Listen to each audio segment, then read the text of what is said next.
Ma'am, you had a question. Yes, please. Hello. You mentioned poaching. So a little background about myself. My ancestors came from Pakistan Okay. with nothing. I'm new to Mysore here. I've built a home here very recently, just 3 months ago. Louder if possible, Yeah, please. I've built a home in Mysore just 3 months ago. I'm new to Mysore. I've been coming here for many years, so I'm very familiar with the place. There are two types of poaching that are happening on me.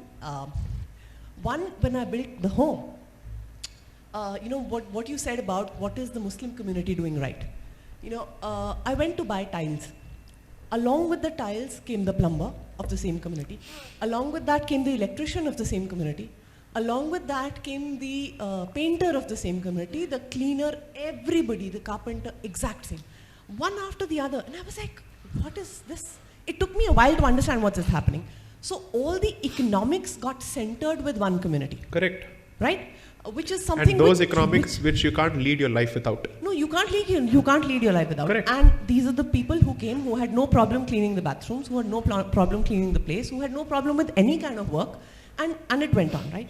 At a second level, because I'm a single woman, I'm a prime target for the poaching and the conversions, right? Because it is thought that I don't have a family support here, right? So when I go out and have my dinners or lunches at the cafe, I'm part of the yoga community here, so it happens very early in the morning, my timings are a little different from others.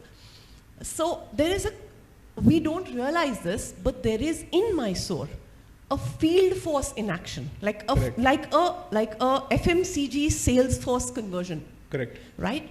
Which invites me for teas, which invites me to the Church of Mysore. And when you go to the Church of Mysore, you realize that the caste system is there. Correct. What did these people run away from? The Church of Mysore is the Indian caste system alive. Right? So, from your perspective, when you did this research, tell us what are they doing? These are just small experiences, but on the ground experiences. What are they doing right, what we are not? So, my reading of the subject and my interactions tell me two things are at play. One, there is a decentralized zeal at the individual level, which gets centralized support when they need it.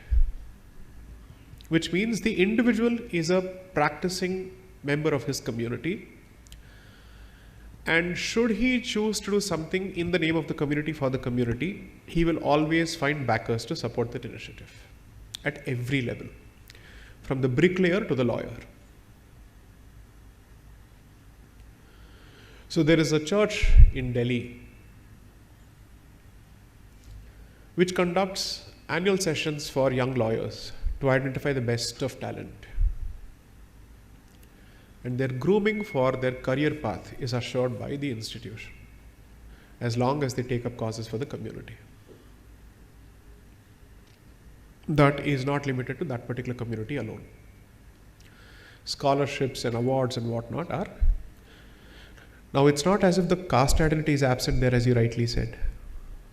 I have revealed in the second book that in the 1882 census, there were 80 castes in Muslim community. That continues to be the situation even today.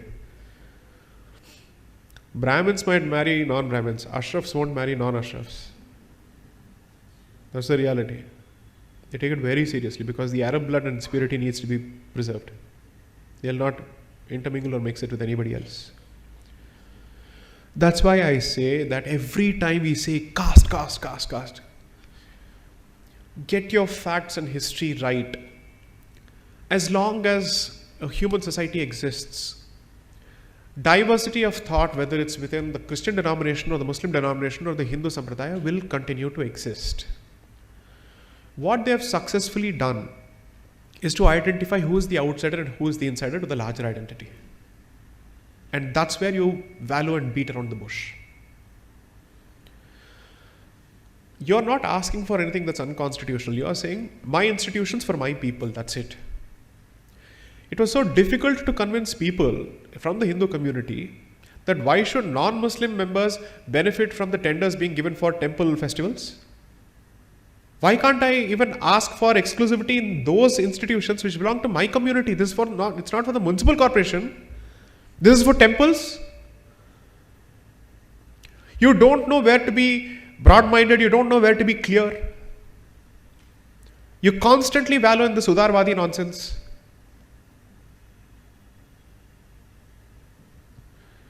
Why Mysore? Are you telling me that the situation is any different in South Bangalore?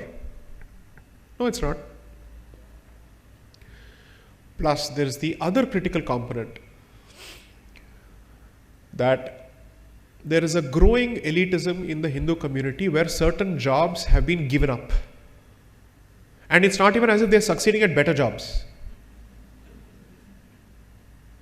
You've given up on such a major area.